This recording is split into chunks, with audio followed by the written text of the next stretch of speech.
The scribe, Ben Goessling, at Ben Goessling, Star Tribune, StarTribune.com. Follow him via Twitter, if you are so inclined, as 9 to noon does. And read the stories. Subscribe to StarTribune.com if you are, again, so inclined. And listen to the podcasts. Access Vikings is what it's called, correct? Yes, sir. Yeah, Access Vikings is cool. Andrew Kramer and Ben, Mark Craig occasionally. Mike Rand. Yeah, Mike Rand. That's what I was thinking of. Yep. So Mark makes an occasional appearance. You can learn a lot about the football team and stuff like that by listening to those podcasts, and I've now said it twice. But this is not to say, like, okay, C.J. Ham, Kyle Juszczyk, Trent Sherfield, former Niner, N'Keal Harry, not former Niner, but bigger guy. You know, we're going to block. Possible tight end. If Harry makes the team. So we're going to block down the field with these big guys. It's just the farther along Kevin gets in knowing his level of respect for Kyle Shanahan. But it's like a couple of brothers here with like him and Kyle and him and Sean McVay, I think, and they'll play him this year where, you know, you want to beat your brother, but you respect your brother, and you've learned a lot from Sean McVay and Kyle Shanahan, but you want to beat him. Like that Monday night win last year, I think was pretty significant personally for Kevin when they beat the 49ers and the way they beat them. And shoot, Kyle Shanahan with kind of a gotcha in the Super Bowl. Remember, the Vikings had Jordan Addison throw a pass in that game, like over the out, or did it get tipped or something in the Monday night game? Yeah. He threw it from press box side of the field, Vikings bench, to the Niners side. Lo and behold, in the Super Bowl, Kyle uses he stole that play and had Jawan Jennings throwing the pass, and I think it ended up being a touchdown. So that happens a lot. And when I wonder how much is Kevin modeling this team after the 49ers and the way they run offense. And, you know, we want to get bigger with the guards, and Brandell's in there, and Ingram's big and he fires off the ball okay from what I understand, you know, but he's in a competition maybe with Dalton Reisner, not supposedly not the greatest run blocker ever. But it's the Rams would be the low-hanging fruit for like, well, no, he's going to model them after that because that's what he knows best. Yep. I don't know, man. He just has a lot of respect for that 49ers offense. Do you think that he's modeling it kind of after what they do in the Bay Area? It's an interesting theory because I thought, C.J. Ham is the first kind of data point of this that comes to mind. Me too. I thought when Kevin O'Connell came in, I'm thinking they're not going to keep a fullback, a veteran fullback at that price. But C.J. Ham is still here. Some of that obviously is what he does in special teams, but they have said, no, we have a role for you on offense, and it's not just you don't need to go be, you know, Tom Rathman or something where it's lead blocker. It's not always that. It's playing in a number of different spots, and they put him in motion. They split him out wide. I mean, you see all the different places they put him on a Sunday. Yeah. That is more of the Kyle Juszczyk approach where we can do a lot of different things with this guy, and it helps us get personnel advantages that we like, where if we have him on the field, we're going to get heavier personnel from defenses, and we can throw in those situations that we find advantageous.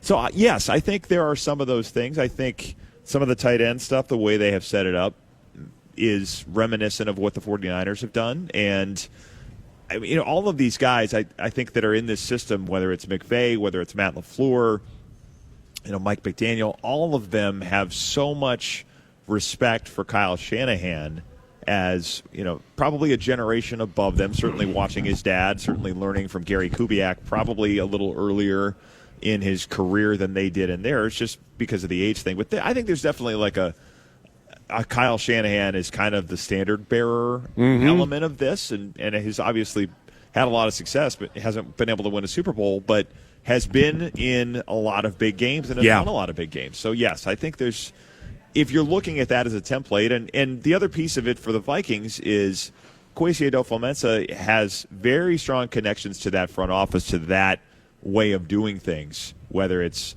John Lynch, Rand Carthen, I mean, some of the guys that have come out of there that he is friends with and is tight with and has learned a lot from. Yes, I think there's certainly a lot of San Francisco influences in what they're doing. Well, I mean, look at the quarterback situation, and like Brock Purdy, okay, Mr. Irrelevant, we all know that. But I mean, I can't say Brock would work the way other places that he is in San Francisco for next level Shanny. Okay, well, Darnold, hey, run the system. Okay, run it the way it's supposed to be run. And I think we'll, speaking for KOC, offense will be good, and I think it will help us win a bunch of games. Yeah. And we saw that last year. I mean, the way Dobbs and Hall played, and then Mullins comes in, like, wow, this is what it looks like. I'd forgotten what it looked, but then then an interception or whatever, and they lose. Right.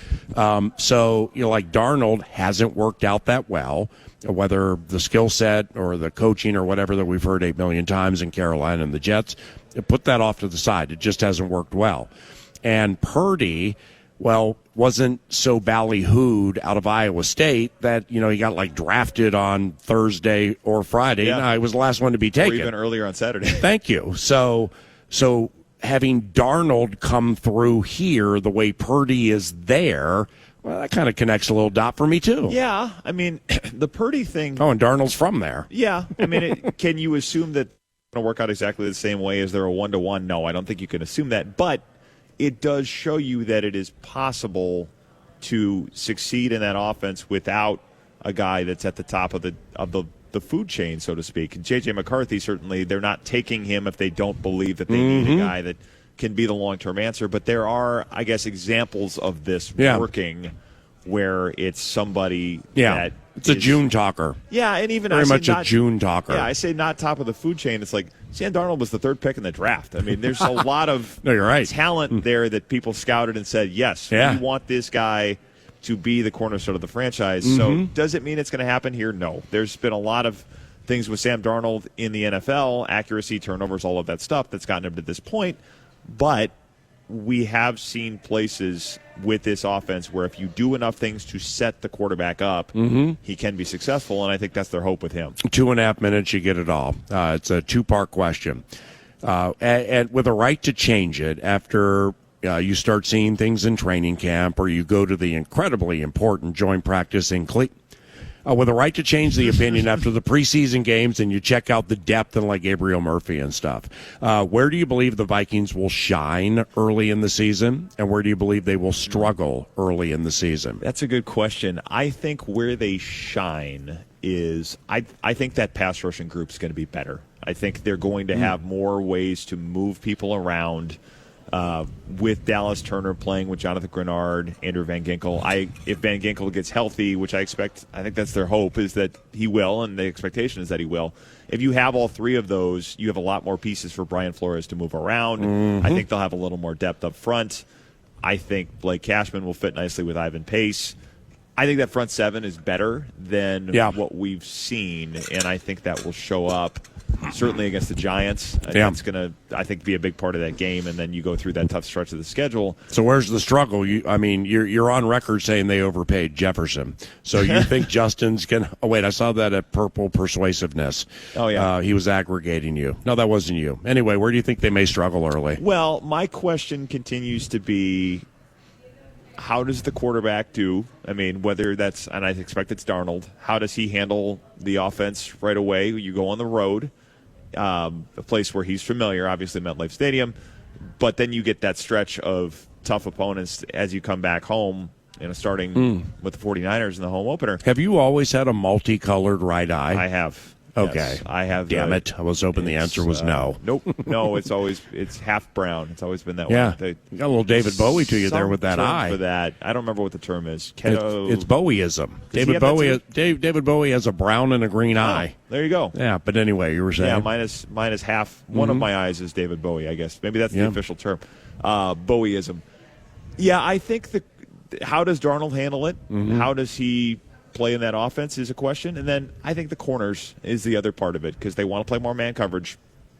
You want those corners probably out having to fend for themselves a little more often than they did. And they're going to get tested by everybody that says, okay, if you're going to put your corners in man coverage, let's see what we can do against them. I think that'll be the big thing they have to see early on. So that's kind of the area where I look at it the most. But I think a lot of the bet last year was we can do enough damage with that front seven that helps the corners, and I think there'll probably be a little bit of that as well. My man, for taking the trek down Prior Lakeway. Appreciate you. Really appreciate you stopping by, and let's do this more often, all right? Sounds good. That's Ben Goessling. He's the scribe from the Star Tribune, StarTribune.com. Gabe Henderson from Twin Cities Orthopedics Performance Center and Vikings.com and the VEN. Yeah, you know we. He will join 9 to noon next.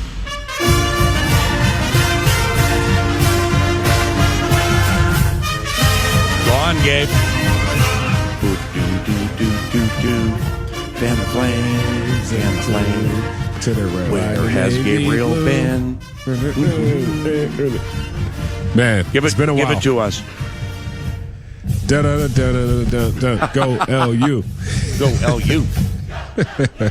There it is. Gabe Henderson at Gabe A. Henderson via Twitter. Follow him as 9 to noon does if you are so inclined. Seriously, where you been? Good Lord. I mean, it's good Lord, you've been gone a long time. I've texted you 8 million times. You always write back. It's not like, it's like, I mean, where did you go? So I was in New York last week. There was this conference called the #Sports Conference, where some of the creative minds in the world basically come to one place to just pick each other's brains and network and kind of go from there. And I spoke at the conference, and I also presented a couple of awards. So I was only going for 3 days. But that was it? Well, yeah, it was mandatory minicamp, and for you to not be at mandatory minicamp is akin to Justin Jefferson not showing up to mandatory minicamp, okay? I guess if you don't show up to mandatory minicamp, it's, similar to Aaron Jones, or I'm just thinking of another great Viking that will be a great Viking this year that just doesn't decide to show up for something that's more important, I guess. Well, I'm here at Meadows at Mystic Lake for a Vikings Foundation golf tournament, and we're making plays. I mean, we're out here making plays from HOF. I just started the show with an HOF. I mean, doing the best we can here with Paul Grouse, and he got a little crotchety. I want to ask him a question about KOC. Didn't see that one coming, but that's okay. Then after that, Scott Studwell, can't lose with him. Then Dante Culpepper, man. It's like when I started calling Vikings games in 2002, Dante was the quarterback. And Dante's just cool, man. He just, I don't know if you remember watching him play. For sure. Like out of Central Florida, but he was big, and he could. We talked for about 4 minutes on the fact that Dante can run, but he wasn't a running quarterback. And, like some of the tags that get put on people, like Mike Vick was a running quarterback. Lamar Jackson is a running quarterback. Patrick Mahomes, Aaron Rodgers, especially when he was a little younger, those are quarterbacks who can run, and but they're not running quarterbacks. And Dante really appreciated that, because I think people have put either a stigma or like a tag on him that you're a running quarterback. You know what I mean? You played quarterback. Yeah, and it's one of those things for Dante Culpepper too, right? Being that big, he could take a few more hits because he was bigger than your average linebacker back in the day. And the fact that he still did not decide to run, that pretty much elevated everyone else's game around him. I don't think people looked at Dante as a quarterback that could, kill you with his legs, but that was something that was one of his secret weapons. Basically say, okay, go to man if you want to. Line everybody up and don't have a linebacker accounting for me. I can pull this ball down and get a few extra yards. So I thought that conversation that you had with him was really cool today. Oh, I appreciate you listening. Hey, okay. Well, this is this fits in perfectly because like Cam Newton, and I was a Cameron fan when he came into the league in like 2011 or whatever it was.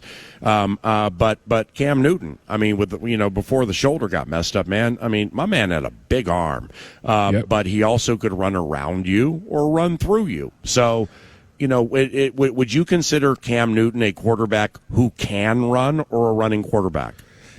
I would probably put Cam Newton in the same category as Josh Allen. Like, he can do a little bit of both. He was more of a hybrid type of guy that if you needed to get that 3rd and 1 or 4th and 1, where the ball is going, and there's no way that you can stop him. But Cam would like to sit in the pocket and throw the ball and take a hit under his chin if he needed to get the ball out down the field. So the good thing about Cam is, he ran a 4.3, 4.4. So being that big and that tall, if he ever needed to. Are you kidding me? Yeah, Cam, I mean, in my opinion, I think Cam Newton is a top 5. I would put a top 10 greatest college athlete of all time. Like, he could play basketball, he could play baseball, he could play football, and he just so happened to win the Heisman in his 1 year at Auburn. So I do think Cam was one of the greatest athletes to ever play, and due to that, jumping as high as he could, running a 4.3, 4.4, and just being able to be who he was, just a really good athlete that could do a little bit of both. You know Max Fuller, the producer at KFAN, right? I do. Okay, cool. Well, I mean, Max and I were chatting yesterday about basketball, and it's I can't remember how we went down the road, but Karl Anthony Towns came up, former Wildcat. Julius Randle, former Wildcat. But you're familiar with both their games, right? Correct. Okay. Would you say Karl Anthony Towns is absolutely a better overall player than Julius Randle? Because when it came up, I'm like, nah, Julius, and this is so cliche to say what I'm going to say the way I'm going to say it, but everybody's heard it this way, and it's the best way to say it is Julius Randle has some stone cold dog to him. I mean, he has a nasty edge side to him that I just don't know Cat has, And I think that's what separates the two. Like, I think Karl Anthony Towns, a.k.a. Cat, has the higher upside, right? Like, he's 7 foot, he can shoot the three, he can dribble, he can do everything you need, and Julius Randle is only 6'8", but Julius Randle plays like he's 7 foot, and sometimes Cat plays like he's 6'8". So I think it's kind of pick your poison with that. I wouldn't rule Julius Randle out of that conversation. I do think, if Cat had that dog in him, he would probably be a top 3 big in the league right now, but he just doesn't. Like, he'd prefer to shoot threes. And granted, when he's playing the Hornets, he scores 61 points, and a lot of those are coming off of threes. So why change your game if it's working? But yeah, I do think if those two had to go 1-on-1, that game would go to Game 7, and I don't know who I would take. When you were little Gabe Henderson, excuse me, you're 5'6". When you were markedly younger Gabe Henderson, and you were growing up in Raleigh, North Carolina, and you were a sports fan, and here come the Carolina Panthers, and Cam Newton's eventually going to be there, but you also had the Charlotte Hornets / Bobcats. Yep. So like when you would watch Charlotte basketball, do you happen to remember? Like, did you watch games when Kendall Gill played for them? I do. Vaguely remember his style of play. Yeah, because, like, my man, from Illinois, he would dunk on you with the left-hand power dunk, like, right down the key, and I just really, really enjoyed his game. What about Larry Johnson? Same thing? Yeah, I remember Larry Johnson. Okay, and Alonzo Mourning? Yeah, I mean, the few years he was there, that was our those are the glory days of Hornets basketball. Muggsy Bogues? Oh, yeah, absolutely. Okay, so, like, because you're a very good basketball player, like when you were watching Charlotte basketball, who were some of your favorite players? So forget the Tar Heels. I know that's your squad. But you also watch pro basketball, too. Yeah, I mean, I was a Jamal Mashburn fan. I like Muggsy Bogues. Jamal Mashburn was probably my guy for the Hornets growing up. I mean, he was... Mashburn at Kentucky was unbelievable. Yep. I mean, those were the days. And then I believe in 2005, the Michael Jordan decided to draft 2 Tar Heels that had just won a national championship, Raymond Felton and Sean May. And those 2 guys never really panned out. But when they first got drafted, that was a lot of excitement for the state of North Carolina. But all in all, I would probably go Jamal Mashburn. So 05-06, they were the Bobcats, right? Yep, they were the Bobcats then. Yeah, and they had just moved back from New Orleans a year prior to that.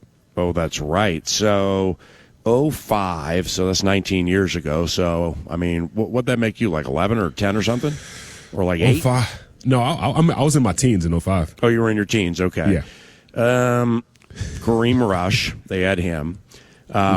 Gerald Wallace, by the way, was in his 4th year out of Alabama. And I don't know if it was injuries or off-court stuff or whatever, but, man, Gerald Wallace had an opportunity to be an unbelievably good player for a long time. Remember him? Yeah, I do remember Gerald Wallace. Just he had that dog. Like, just, you knew, I mean, he was kind of a 3-and-D guy where he could, shoot the three, but also defend your best player. And, like, he wasn't a guy that wasn't going to be a superstar, but he was one of those guys that could basically hold your opposing. He reminds me of Drew Holiday in a sense. Like, he didn't have the dribble that Drew Holiday has, but he had the defending capabilities, and also he could shoot the three. So yeah, Gerald Wallace was one of those unsung heroes for the Hornets / Bobcats for a few years. You know, and I'm glad you mentioned Jrue Holiday because, like, the Gabe Henderson's with us. Haven't chatted with him in like a month, so we're just doing a little bit of a covenant catch-up here, and we appreciate everybody joining this personal, private conversation. But Brad Stevens, I think is his name, the guy who runs the Celtics. Yeah. You know, and like you know, I watch a lot of NBA. I just really enjoy the league, and Jrue Holiday for the Celtics this year, I mean, he was all right. I mean, he was hurt some and like 6-point games and just whatever. Yeah. What we have seen from Holiday, A, in the postseason, and B, in the first two NBA Finals games, I mean, Stevens with that move to get Holiday because they needed perimeter defense. Yep. Holy cow, what a great move that was. I knew once the Celtics made that move this offseason that they were going to take another step in their I guess in the maturity of that young roster, because Jason Tatum and Jaylen Brown both play defense.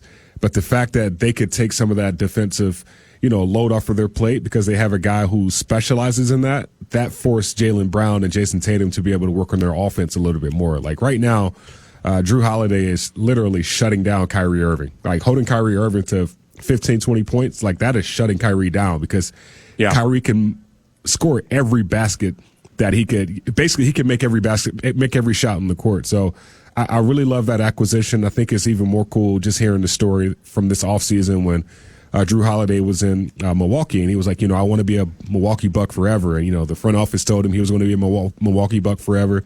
And then 2 or 3 days later, he got traded to the Celtics. And it was like, man, or he at least got released, and then the Celtics picked him up. And just that story alone, I don't like the Celtics. I wish the Timberwolves were playing against the Celtics because I believe they match up better against the Celtics than the Mavs.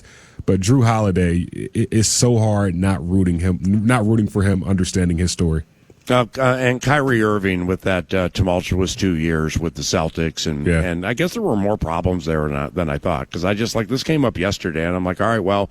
I mean, when he was with Brooklyn, I remember that there were some, I'm not going to get the vaccine, so he can't play in Canada, can't even play home games. And there was just a major problem, a disconnect, let's say. But I didn't realize that things got a little salty for him in Boston, and he gets booed loudly.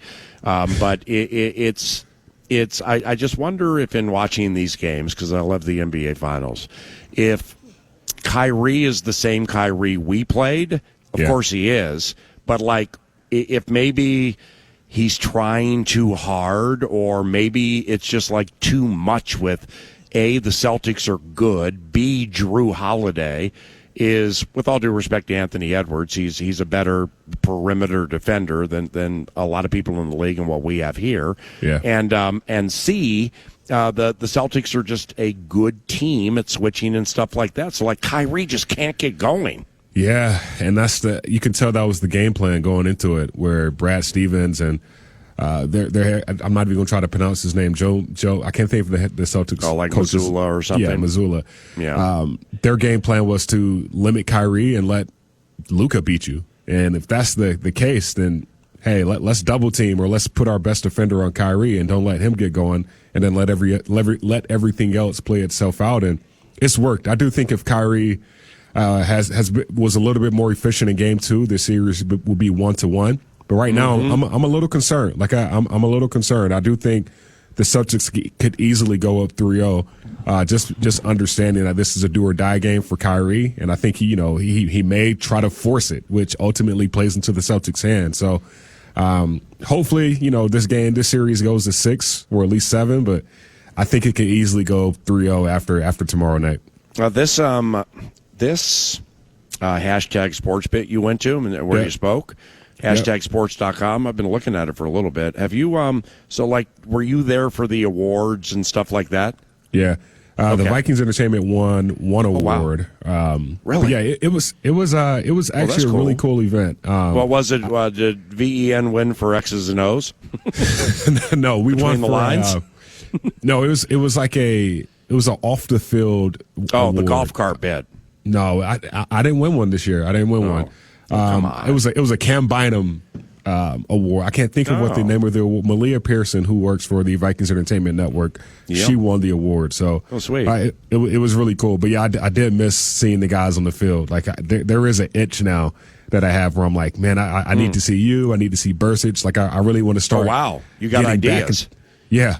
Like I really want to get back into the groove of things. Well, I mean, with this joint practice, and I don't even know if the Vikings have announced this, but I keep saying it because it's on the Cleveland Browns website. Yep. Okay, so it's at Browns.com. This joint practice, like I don't think the days have been announced or whatever. So let's just say like middle August. Yep. And assumedly you'll unless there's like #_sports.com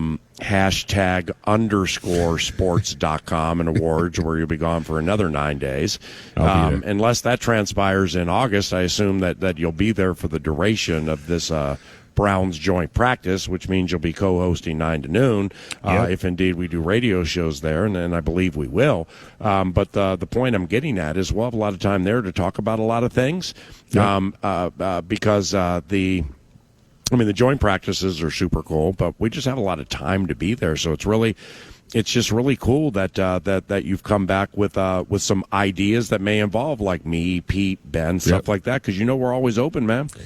I'm excited for what this season can look like. As far as like, I just stretched there and with kind of some inane conversation because I'm looking for this award that you're talking about. I know it's on here. There are 8 million #sports.com awards.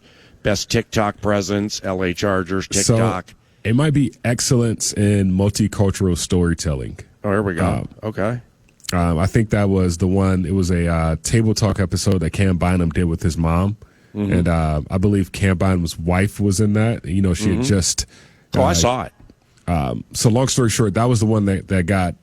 I think that was the one that won an award this year. So yeah, I'm excited. Manning's Omaha Productions bit kind of cleaned up, right?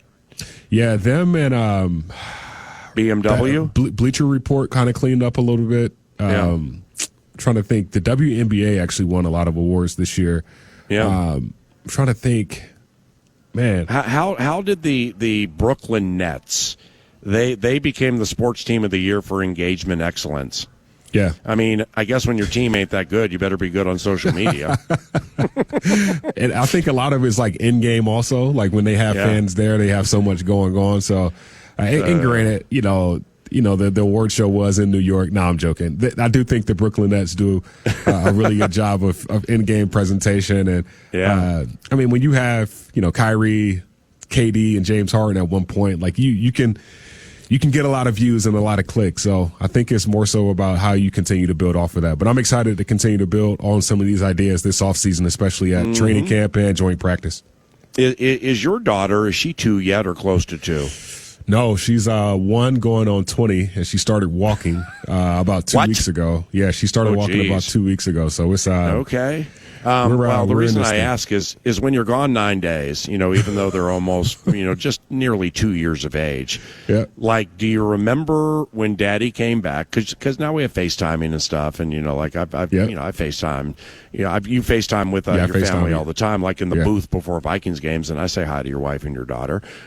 So therefore, she can see you. But like when you walk through that door after being away 9 days, even at age 2, like what did the face look like? Oh man, as you know, PA, like that's a feeling that you can never, I've never experienced it before having her, and like when I open the door and she's like dad, and I'm like, oh my gosh, like take my wallet, like here's my wallet, here's my keys, like whatever you want. So she's kind of been my she's my inspiration for everything, and she actually inspired. I think I told you, PA, I'm hosting my first football camp this year back home. In Raleigh, right? She inspired that, and just trying to find ways to do things for the next generation and keep inspiring. So everything that I do is for her. But as you know, PA, daughters change your life, man. They change everything about you. So I'm excited. Mine just changed my life from Boulder, Colorado. Between the last 2 segments when she FaceTimed me talking about her cat needing 14 teeth pulled. And I'm like, okay, well, that's, that definitely changed the game a little bit right there. Okay. Hey, I'm not to that point yet, but I will be calling you when I do. Yeah, for sure.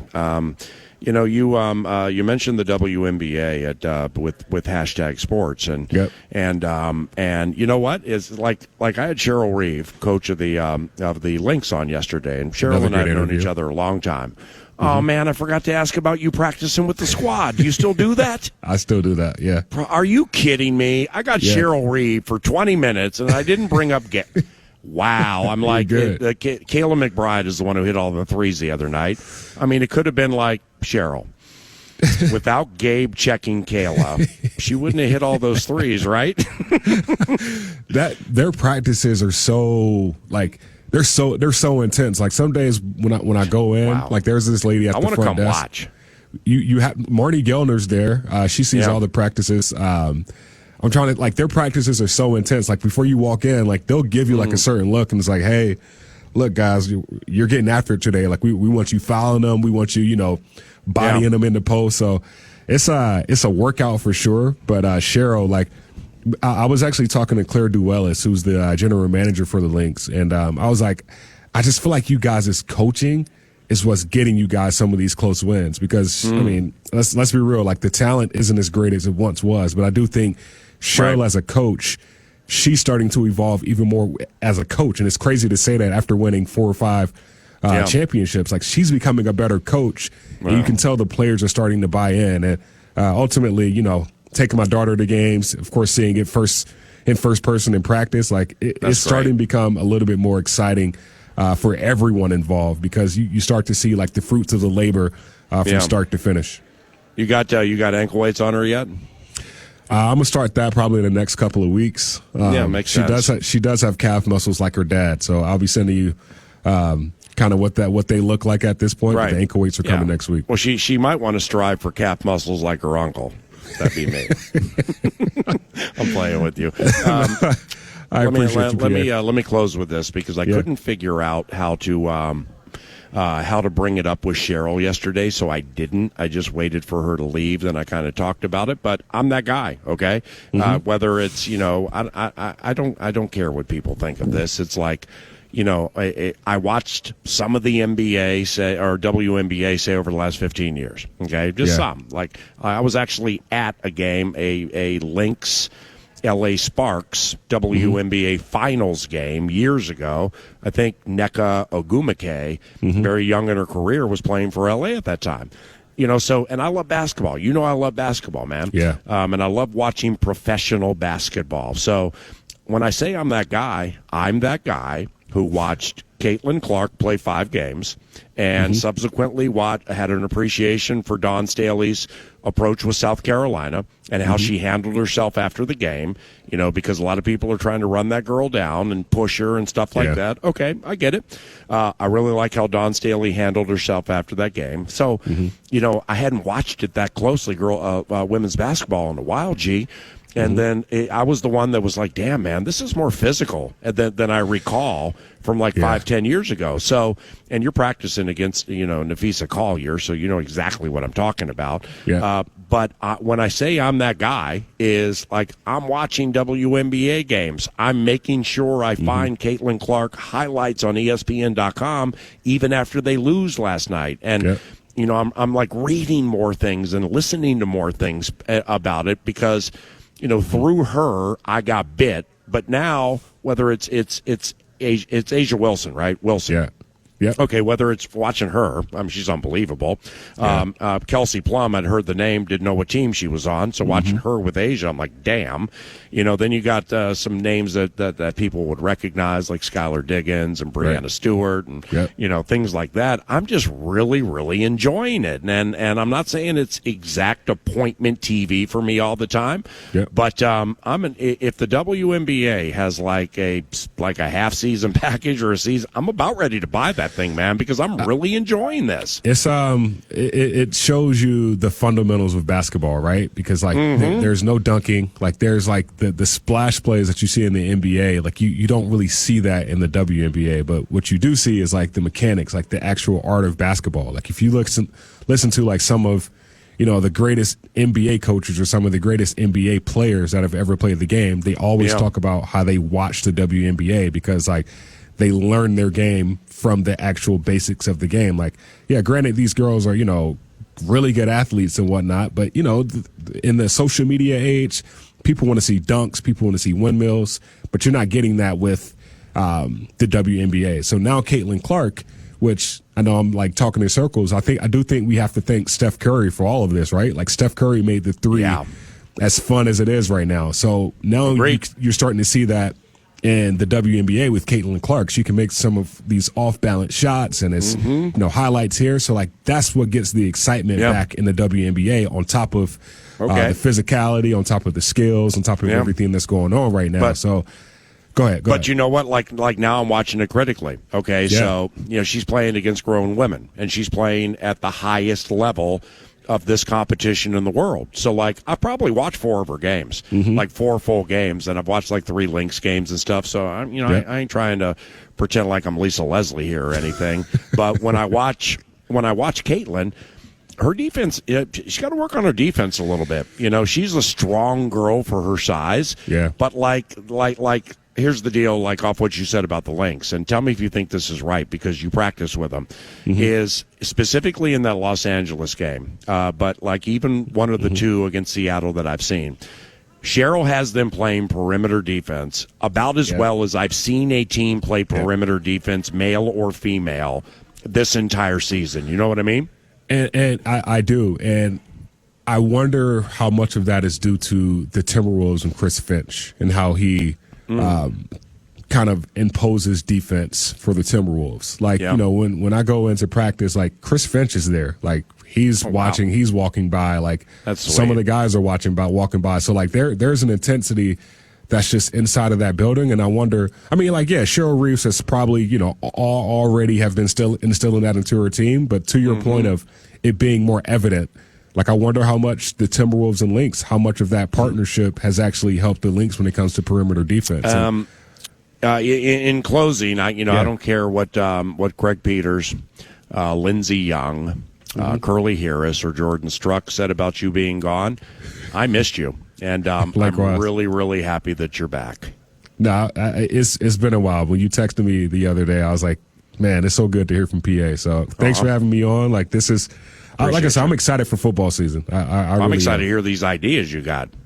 Yeah, I can't. I'll be calling you, PA. You know, I'll FaceTime you at random times during the night. So, God bless you and your family all over the country, man. And it's welcome back. Appreciate having you back on the radio show. We'll chat soon. Okay.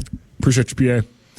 Gabe Henderson from the Vikings Entertainment Network, and our final segment from the Vikings Foundation Golf Tournament is next. And thanks for the good times, Dustin Peterson. Thanks for the good times. In case anybody is wondering, the 2024 Minnesota Vikings season, like the Foundation Golf Tournament today, will provide a lot of holes in one, in that there will be a lot of victories. A lot of victories. They may be sleeping on some golfers out there on the golf course, just like they're sleeping on the Minnesota Vikings during the 2024 season, until they get a load of this offense, and until they're left in the wake of a keen turn of speed displayed by Aaron Jones. Can't wait.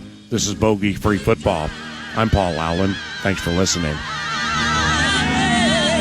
Podcast today's Paul Allen Show, or listen back to previous show and interviews by going to the iHeartRadio app or KFAN.com.